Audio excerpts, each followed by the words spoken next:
आज तुम मुझे बदनाम करो, नीलाम करो, नीलामी के लिए क्या है मेरे पास?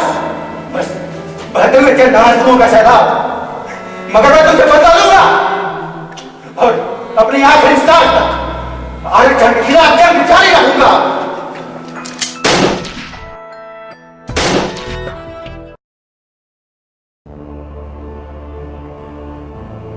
15 अगस्त 1947 भारत देश से बाहरी अंग्रेज तो चले गए, लेकिन अपने पीछे छोड़ गए कभी न खत्म होने वाली कूटनीति।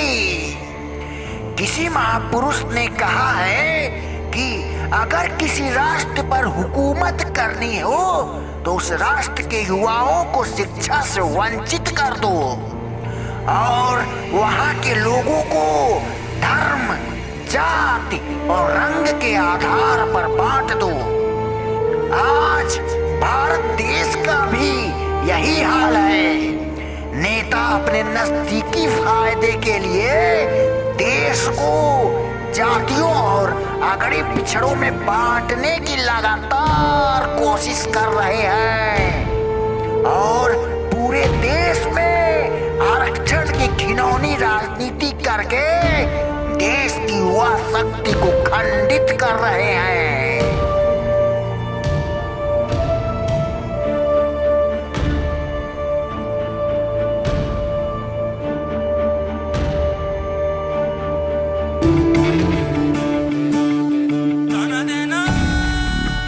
एक तरफ जहां पूरा देश आरक्षण की मांग कर रहा है, वहीं दूसरी तरफ गुजरात की गोद में एक युवा नेता रवि राय इसके खिलाफ मोर्चाबंदी करके आरक्षण के गुलामों को कड़ी टक्कर दे रहा है और कभी शहरों में घूम घूम कर या छोटी रैलियों के माध्यम से जनता को आरक्षण से होने वाले फायदे और नुकसान बताकर अपने आंदोलन को एक मजबूत आवाज दे रहा है।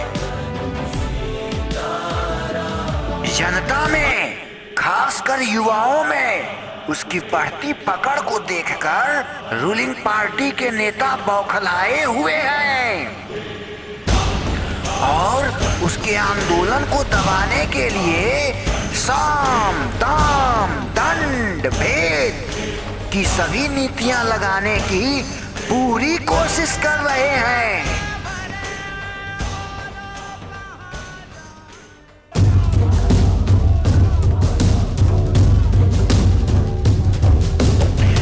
ये दोहरी राजनीति है। किस तरीके की राजनीति हो रही है यहाँ? एक तरफ नेता बोलते हैं कि समान है, समाज समान है, लेकिन आज वो बांटने की कोशिश कर रहे हैं। देश को जातियों के आधार पर बांट दिया है इन लोगों ने, समाज के टुकड़े कर दिए हैं और छोटे बड़ों के रूप में बांटा है और जिस चीज से बांटने की कोशिश की गई है उसको आरक्षण कहते हैं। क्या आप चाहते हैं कि आरक्षण मुक्त भारत हो? भाइयों, एक सवाल है मेरा सरकार से, एक सवाल सिर्फ, जब गरीबी जात देखकर नहीं आती तो आरक्षण जात देखकर क्यों?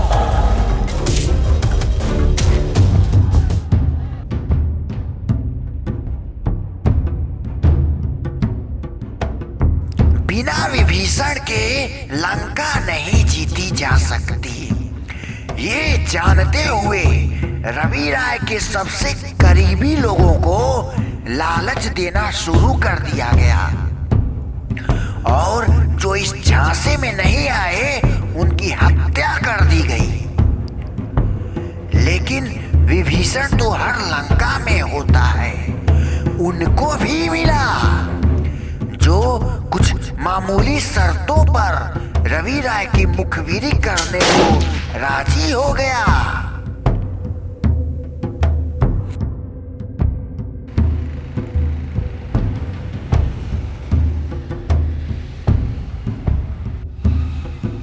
और इस काम को अंजाम देने के लिए चुना गया अपराध जगत के सबसे बड़े माफिया को, जिसके खिलाफ हत्या, रंगदारी जैसे कई मामले सरकारी फाइलों में दफन हैं।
ये आरक्षण साला आदमी को भिखारी बना देता है।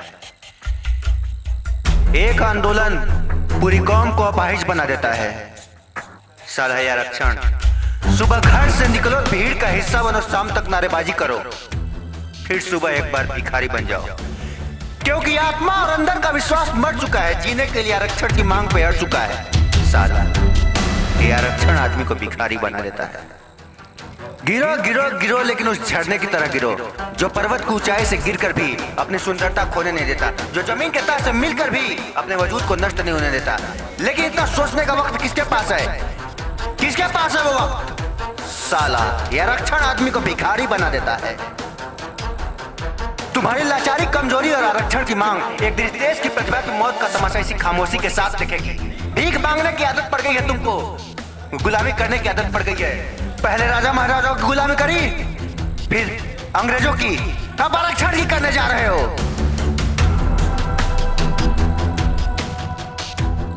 टोपी लगाए नेता कहता है देश में आरक्षण से समता की भावना लाएगा।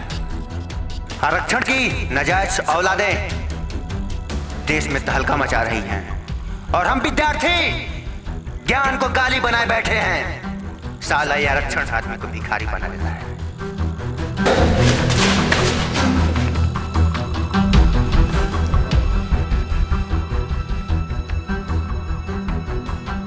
आज तुम मुझे बदनाम करो, नीलाम करो।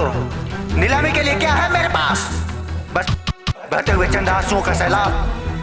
मगर मैं तुमसे बदला लूंगा और अपने आखिरी सांस तक आरक्षण के खिलाफ जंग जारी रखूंगा।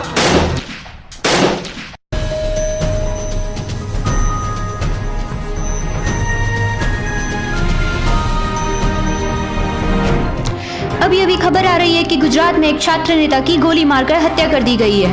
बताया जा रहा है कि यहाँ नेता आरक्षण के खिलाफ लड़ाई लड़ रहा था। यहाँ नेता गुजरात के शहरों में घूम घूम कर लोगों को आरक्षण के प्रति जागरूक कर रहा था, जिससे युवाओं में इस नेता की खास पकड़ थी। आइए वहाँ के रूलिंग पार्टी के एक नेता की प्रतिक्रिया लेते हैं। देश में सबको अपनी बात रखने का हक है। कोई उससे सहमत होता है, कोई असहमत रहता है, लेकिन इंसान किसी की बात का हल नहीं है।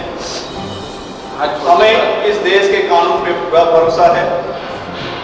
हम ईश्वर से उसकी आत्मा की शांति के लिए पूरी प्रार्थना करते हैं। जय भाइयों, ये लड़ाई भारत माता को आरक्षण के जंजीरों से आजाद कराने की है। ये लड़ाई हमारे स्वाभिमान की है और ये लड़ाई हमको अपने आखिरी सांस तक लड़नी है। आरक्षण के गुलाम हमें हर जगह रोकने की पूरी कोशिश करेंगे, लेकिन हम रुकेंगे नहीं। यमराज ही क्यों ना हो, हम किसी से नहीं डरेंगे। हमारे ऊपर कोई भी अत्याचार हो, ये लड़ाई अब नहीं रुकेगी, क्योंकि ये लड़ाई स्वाभिमान की है, ये लड़ाई नौजवानों की है, और ये लड़ाई भारत माता को आरक्षण की जंजीरों से आजाद कराने की है।